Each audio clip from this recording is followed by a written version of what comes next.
አቤቱ ደግስ አልቋልና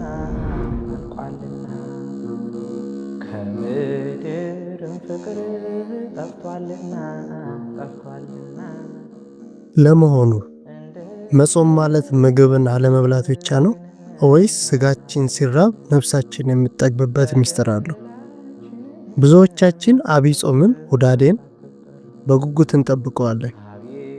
ነገር ግን ጾሙ አልቆ ለትንሣኤው ስንደርስ ለመሆኑ በዚህ ጾም ምን አተረፍ በረከቱን ሳገኘው ብለን ስንጠይቅ መልሱ ባዶ ሊሆንብን ይችላል። ዛሬ በዚህ ቪዲዮ የአብይ ጾም በረከት እንዳያመልጣችሁ ማድረግ ያለባችሁን 5 ወርቃማ ነገሮችና ጾማችሁን ከንቱ ከሚያደርጉ 5 ሊወገዱ የሚገቡ ስህተቶችን በዝርዝር እናያለን።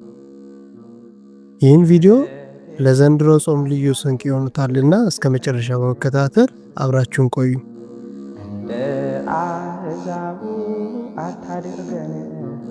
በመጀመሪያ ደረጃ የተጠቀሰው በአብይ ጾም ማድረግ ያሉብን ነገሮች መካከል የመጀመሪያው ጸሎትና ስግደትን ማከናወን ነው። የጸሎት ሕይወት በየትኛውም ጊዜ ጾምና ስግደት የግድ ያስፈልጋሉ። በአብይ ጾም ወቅት ቢያንስ የዘውትር ጸሎታችንን ውዳሴ ማርያምንና መዝሙረ ዳዊትን ሳናቋርጥ ማድረስ ይገባናል። ጊዜ የለኝም የምትሉ ካላችሁ ቢያንስ ለጥቂት ደቂቃዎች በጸጥታ ሆናችሁ አባታችን ሆይ የሚለውን ጸሎት በመጸለይ ከፈጣሪ ጋር በየቀኑ መገናኘት ይኖርባችኋል። ከተቻለ በየቀኑ ካልተቻለ ደግሞ በሳምንት መጨረሻ ቀናት ወደ ቤተ ክርስቲያን በመሄድ የሰዓታትና የቅዳሴ ጸሎትን መካፈል ትልቅ በረከት አለውና በየቀኑ ከተቻለ ወደ ቤተ ክርስቲያን በመሄድ ካልተቻለ ደግሞ በሳምንት አንዴ በመሄድ የጾም በረከት መካፈል ይኖርብናል።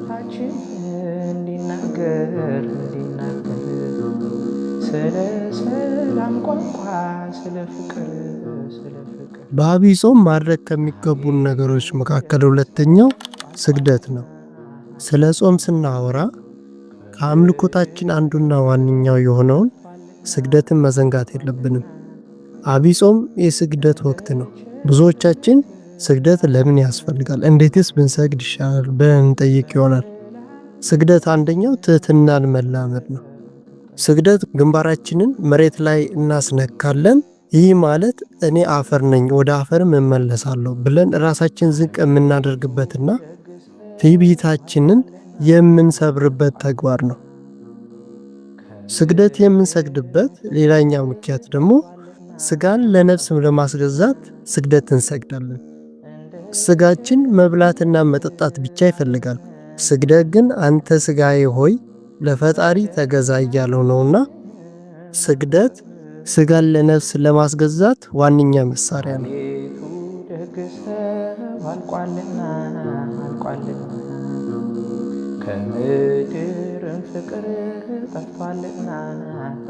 ሌላኛው በአብይ ጾም ማድረግ ያሉብን ነገሮች መካከል የንስሐ ሕይወትን መላመድ ነው። አብይ ጾም የምግብ ለውጥ የምናደርግበት ወቅት ሳይሆን የልብ ለውጥ የምናደርግበት ወቅት ነው።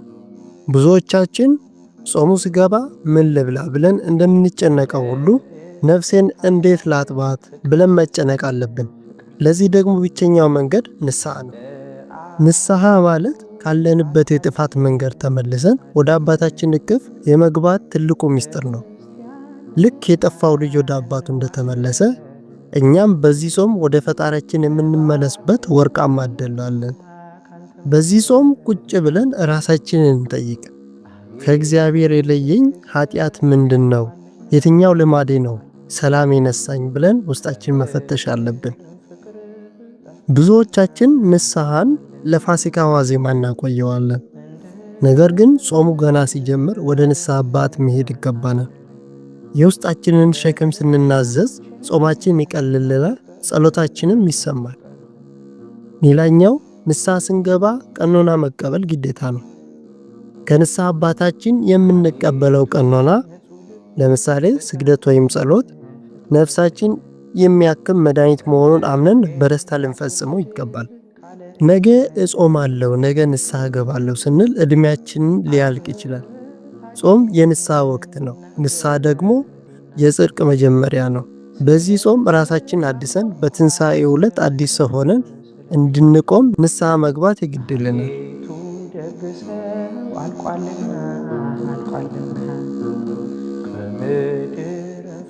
ሌላኛው በዐቢይ ጾም ማድረግ የሚገባን ነገር ምጽዋትና ርኅራኄ ነው።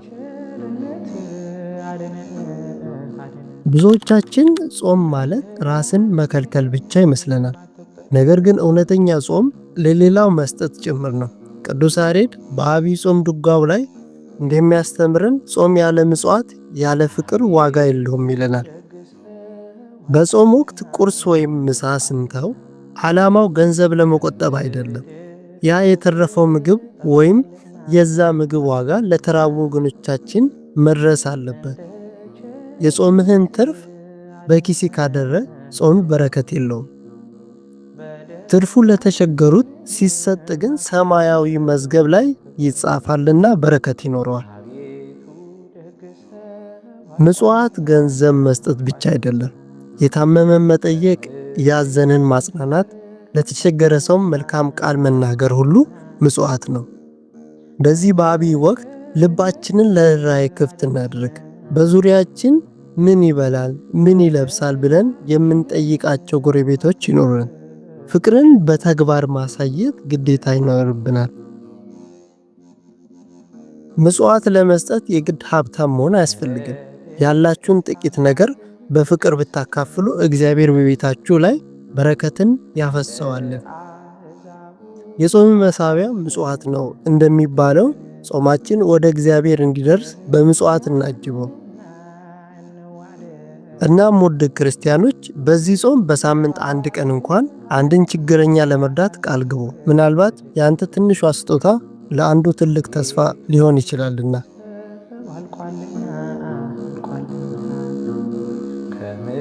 ሌላኛው በዐቢይ ጾም ማድረግ የሚገባን ነጥብ ይቅርታንና ሰላም መፍጠር ነው።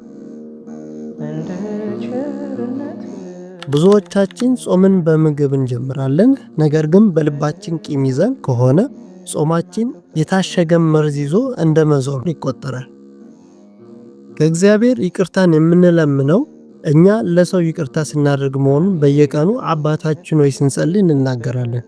ታዲያ እኛ ይቅር ሳንል እግዚአብሔር እንዴት ይቅር በለን እንለዋለን? ጾም የሰላም ወቅት ነው። ልባችንን ከቂም ከጥላቻና ከበቀል ካላጸዳን ጾማችን የሥጋ ድካም ብቻ ሆኖ ይቀራል። ይቅርታ ማድረግ ማለት የተበደልነውን በደል መርሳት ብቻ አይደለም። ይልቁንም ለበደለን ሰው በልባችን ቦታ መስጠትና ያንን ሰው አለመጥላት ነው። የበደለንን ሰው ሄደን ይቅር ብዬሃለሁ ማለት ባንችል እንኳን በጸሎታችን ጌታ ሆይ እኔ ይቅር ብዬዋለሁ አንተም ይቅር በለው ብለን ልባችን ነፃ ማውጣት አለብን።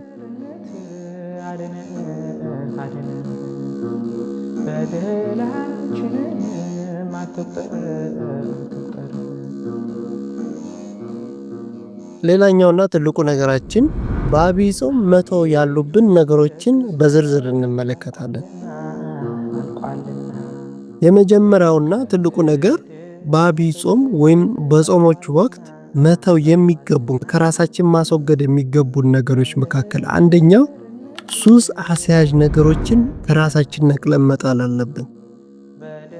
አሁን ደግሞ በጾም ወቅት ልንተዋቸው ወደሚገቡ ነገሮች እንሸጋገራለን። የመጀመሪያውና ትልቁ ነጥብ ሱስ አስያዥ ነገሮች ናቸው። ጾም ማለት ስጋችንን ለነፍሳችን የምናስገዛበት ወቅት እንጂ ስጋችንን ለሱስ ተገዝቶ እኛን የሚገዛበት ወቅት መሆን የለበትም። ሱስ ሊያስዙን የሚችሉ ነገሮች መካከል የመጀመሪያው አልኮልና መጠጦች ናቸው። አልኮል አእምሮን ያደነዝዛል፣ የጸሎት መንፈስን ያጠፋል። በጾም ሰዓት ተርቦ ውሎ ማታ በመጠጥ መዝጋት ጾሙን ማርከስ ነው። ጾም የንጽህና ወቅት በመሆኑ ማንኛውም አልኮል ያለባቸው መጠጦችን ሙሉ በሙሉ መተው ይገባናል። ሁለተኛው ሲጋራ፣ ጫትና ሌሎች ሱሶች ናቸው።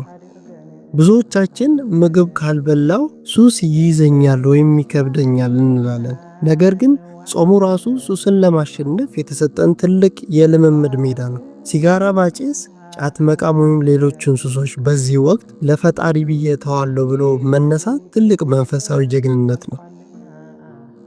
ሱስን ለማሸነፍ የሚረዱ ነገሮች የመጀመሪያው በጸሎት መታገዝ ነው። ሱስን መተው ሲከብዳችሁ ጌታ ሆይ አንተ እርዳኝ፣ ከዚህ እስራት አውጣኝ ብላችሁ ጸልዩ።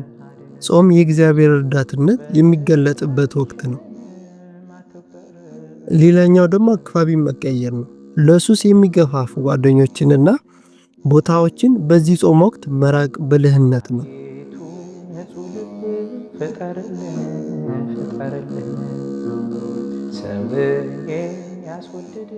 ሌላኛው ሁለተኛው መተው የሚገቡን ነገሮች ደግሞ ሐሜትና ክፉ ንግግር ነው። ይህ በአጠቃላይ የአፍ ጾም በመባል ይታወቃል። ምግብን ብቻ ሳይሆን አንደበታችን መጾም አለበት። ሰውን ማማት፣ መሳደብና ውሸት መናገር የጾሙ ክብርን ያጠፋል። ስለዚህ በአንደበታችንም መጾም ይገባናል።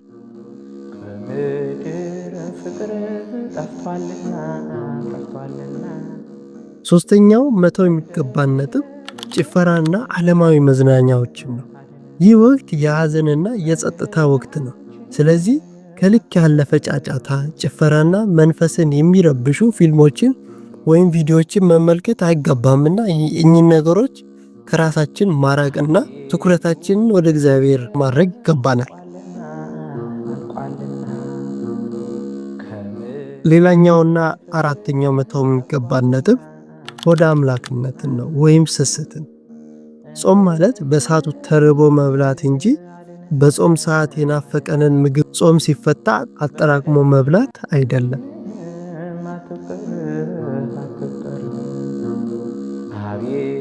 እንግዲህ የክርስቶስ ቤተሰቦች እስካሁን ያየናቸው ነጥቦች በዐቢይ ጾም ወቅት በረከት እንድናገኝ የሚረዱ መንገዶች ናቸው። ጾም ማለት ራሳችንን የቀጣንበት ሳይሆን ነፍሳችንን የፈወስንበት የጸጋ ወቅት ነው። ውድ ክርስቲያኖች አትርሱ። ሆዳችንን ስናስር ልባችንን ለይቅርታ እንክፈት። አንደበታችንን ከምግብ ስንከለክል ለጸሎትና ለምስጋና እንጠቀምበት። ከራሳችን ጉሮሮ ቀንሰን ለወንድሞቻችን ስናካፍል ነው እውነተኛ ትንሣኤ በልባችን የሚበራው። ምናልባት ጾሙ ከብዶት ወይም ደክሞት ከሆነ ተስፋ አይቁረጡ። እግዚአብሔር የሚፈልገው ፍጹም መሆንን ሳይሆን ለመለወጥ የሚያደርጉትን ጥረት ነው። ይህንን ቪዲዮ ጠቃሚ ሆኖ ካገኙ ላይክ ማድረጋችሁን አትርሱ። ለሌሎች እንዲዳረስ ሼር አድርጉ። ለቻናሉ አዲስ ከሆናችሁ ሳብስክራይብ በማድረግ ቤተሰብ ይሁኑ። በቀጣይ ቪዲዮ እስከምንገናኝ ቸር ሰንብቱ። ፍቅር ጠፍቷልና እንደ ቸርነት አድነን በደላችንን አትቁጠር።